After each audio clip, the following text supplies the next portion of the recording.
Greetings, dear viewers. This channel is for those who value traditional family values and stand against adultery, so don't forget to subscribe. Let's dive in. It's hard to pinpoint exactly when things began to change. My husband, Oliver, has always been the center of my world. To everyone around us, we seemed like the perfect couple. Oliver was admired by many, handsome, successful, and effortlessly charismatic. Even at 57, he carried himself with a confidence and authority that turned heads. Meanwhile, I, Margaret, often felt like I was aging a bit faster. I'm 53 now, and though I still receive compliments, especially from overly confident types, I've learned to brush them off. I take pride in staying active, I do yoga, enjoy good food, and occasionally indulge in wine. While that's added a few extra pounds, I'm comfortable in my own skin. Our marriage of 37 years has been fulfilling, and we've built a life we're proud of. We have two wonderful adult children, Robert and Mary, who live nearby, and we often gather for family dinners. Intimacy hasn't faded either, though I've never quite reached the level of satisfaction that Oliver wishes for me. Still, it doesn't bother me much. I've always loved him deeply, and I know he's attentive in other ways. Last year, I invited Oliver to my company's New Year's party. I always look forward to dressing up for these events, and they're usually a lot of fun. As expected, Oliver charmed everyone with ease, mingling effortlessly while I joined my colleagues on the dance floor. After a while, I found myself dancing with Harry, a new supply manager at work. Harry and I had always gotten along well. He was young, athletic, and charismatic, with an energy that was impossible to ignore. I couldn't deny that I enjoyed the attention he gave me. Later, I returned to check on Oliver and found him sitting at the bar, looking unenthusiastic. "Sorry, darling," I said. I got caught up talking and lost track of time. "With everyone?" he asked, his voice calm but direct, "or just with him?" He gestured subtly toward Harry. "Oh, that's just Harry," I replied casually. "He's a colleague. We were just having fun dancing." "I saw the way you looked at him," Oliver said, matter-of-factly. "You like him?" His words caught me off guard. What? "No, well, maybe." I hesitated, feeling a wave of honesty surge through me. "Okay, yes, a little. I suppose I enjoy the attention. It's flattering. But that's all it is. I'm not interested in anything more than a professional relationship."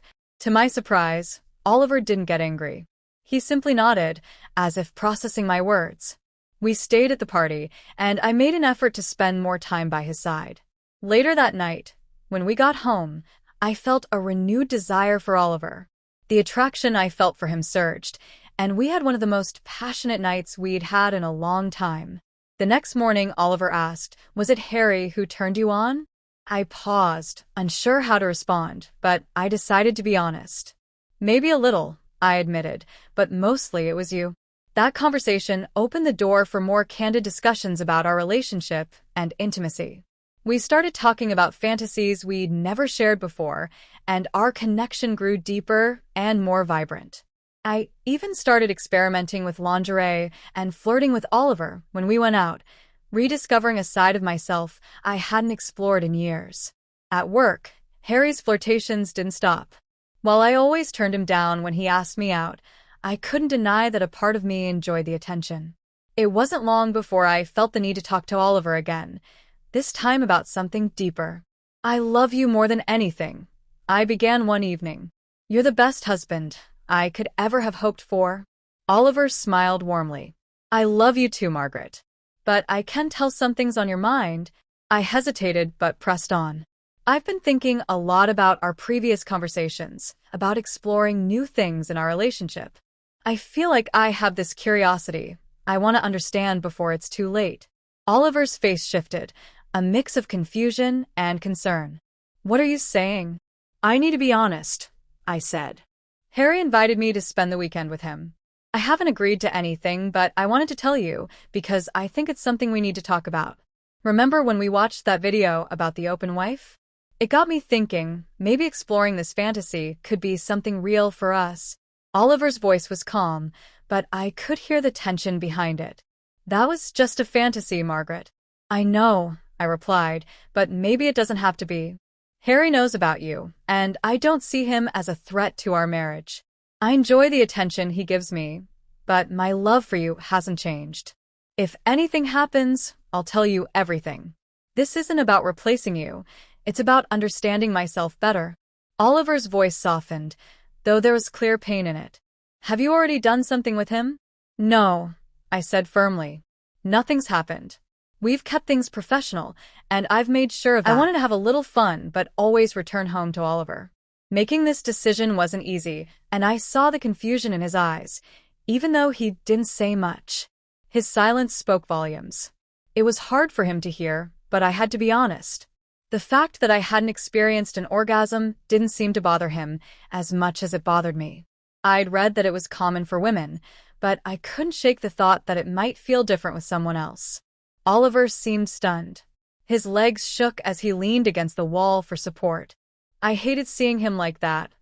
I didn't want to hurt him. At least he wasn't angry. That night, I barely slept, and I was certain he didn't either. Doubts about my decision haunted me, and I questioned myself over and over. The next morning, Oliver seemed calmer, which gave me hope. Maybe he saw the potential in this, even if it was painful for him. I believed fantasies like this were more common than people admitted, and that they could bring new life to our relationship. I didn't want to dwell on it. It was time to move forward. The thought of wearing lingerie for another man felt surreal and exciting. I chose a garter belt, a bra, and a tiny thong that made me feel bold and confident. Knowing Harry was attractive and in great shape only heightened the anticipation. Guilt began to creep in, but the thrill quickly drowned it out. Packing my suitcase with dresses, shoes, and lingerie, I said goodbye to Oliver. I'll be back on Sunday, I promised. Be ready to meet me. I'll keep in touch. I want you to be part of this. Oliver didn't say much, but the anxiety in his eyes was unmistakable. I planned to check on him regularly to make sure he was okay. When Harry saw me in my outfit, his reaction was immediate. Desire was written all over his face. The way he looked at me gave me a rush of adrenaline. I didn't want to hide. I wanted him to see all of me. The tension was electric, and I couldn't contain my excitement. How did Oliver take the news about our trip? Harry asked. Not as well as I'd hoped, I admitted, but not as badly as I feared. And he knows what we're going to do? Harry pressed. Yes, I replied, explaining how I framed the conversation to keep it respectful. Surprisingly, Oliver hadn't resisted, but I still wondered if I should reach out to him. Some men enjoy a bit of playful anticipation, I thought. Dialing his number, I said, Hey darling, I've arrived safely. The hotel is amazing. How are you? There was silence on the other end. Shortly after, my phone buzzed with a message. Asterisk, have a great time. I had dinner with Robert and Mary, asterisk. The response left me uneasy. What had he told the kids? Surely not the details. It'd be too uncomfortable. Maybe he was just bottling it up. I texted back. Asterisk, Harry is a perfect gentleman. It feels like living in a fairy tale, asterisk. His reply came shorter than I expected. Asterisk, looks like you're having a great time. You're all dressed up, though I notice the ring is missing, asterisk. The comment took me back to a magical anniversary we had spent together at the same place. I replied, asterisk, don't worry, darling. By Sunday, it'll be back on my finger. I love you, asterisk. The guilt lingered, but I reminded myself that enjoying my time with Harry didn't diminish my love for Oliver. After dinner, Harry and I had cocktails, and the tension between us grew stronger. Declining another round, we headed to the room. On the way, I texted Oliver. Asterisk, heading up.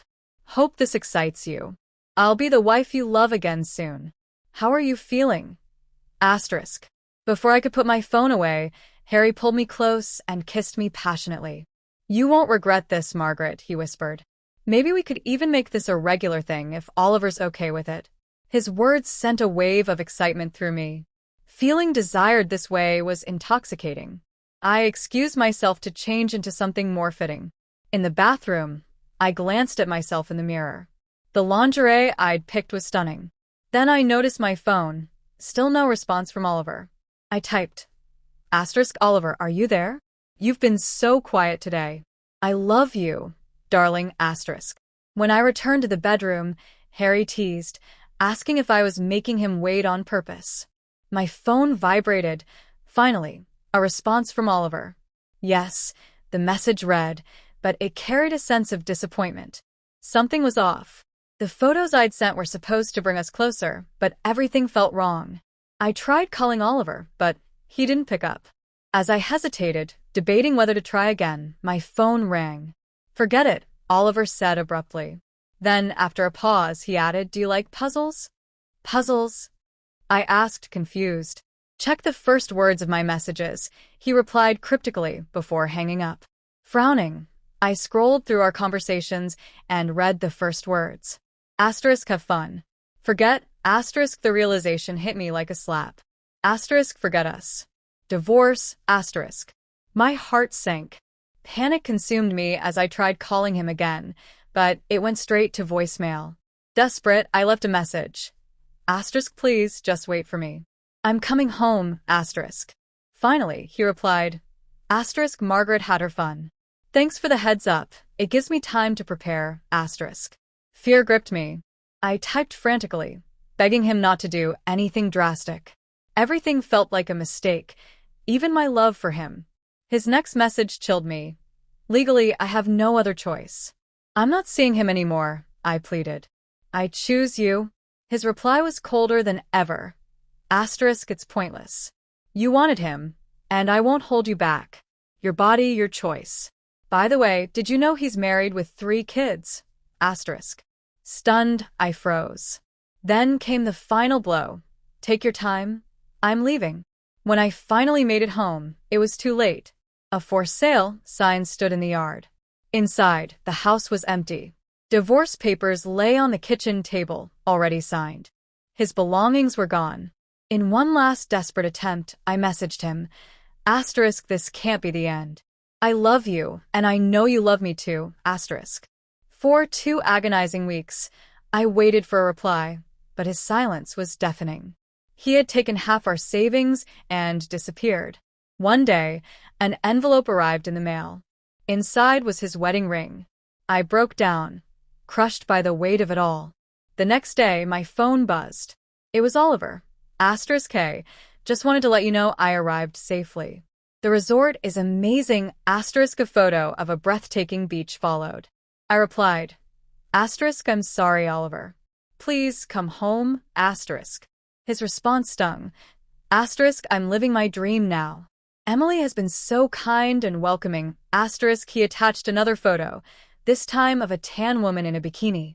My chest tightened as I realized he was throwing my own words back at me. Asterisk every day feels perfect. Oh, and I saw you return the ring. Respect for that. Hope you're doing well, asterisk. Then came the final message. Asterisk no chance for reconciliation. This is goodbye, asterisk. It was over. Oliver didn't stop there.